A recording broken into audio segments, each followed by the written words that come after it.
Monsieur Michel, donc le gérant de la société SICO, moi-même.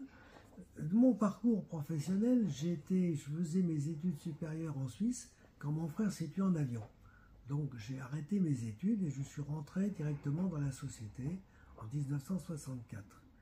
Là, j'ai évolué petit à petit en développement de la société, la restructuration et l'aménagement des locaux.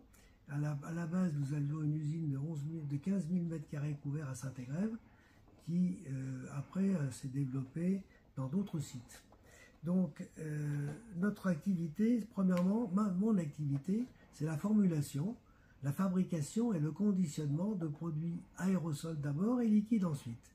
Ce développement de produits touche à peu près tous les secteurs possibles et imaginables, sauf le médicament humain et le médicament vétérinaire.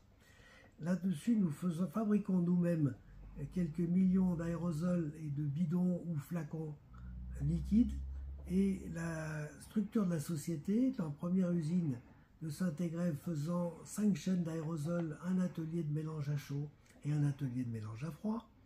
La deuxième usine de siège social sur un terrain de plus de 40 000 m² a aussi 11 000 m² couverts qui sont constitués de 6 600 m² d'emballage vide, 3 300 m² de produits finis stock et 1 100 m² de bureaux administratifs.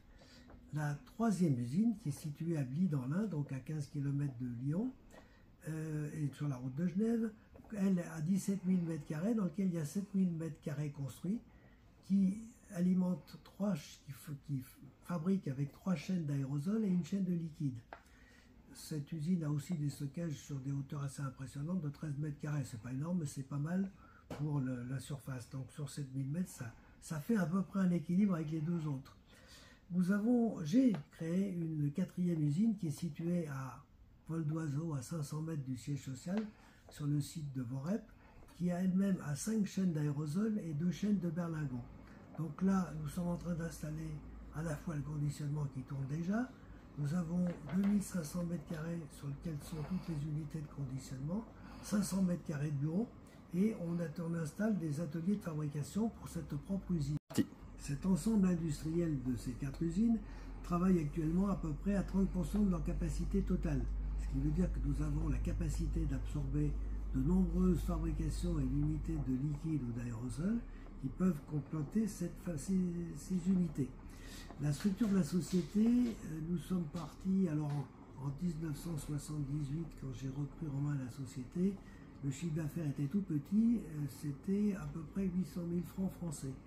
Actuellement, nous avons quelques trentaines de millions, un peu plus, d'euros. Donc le développement.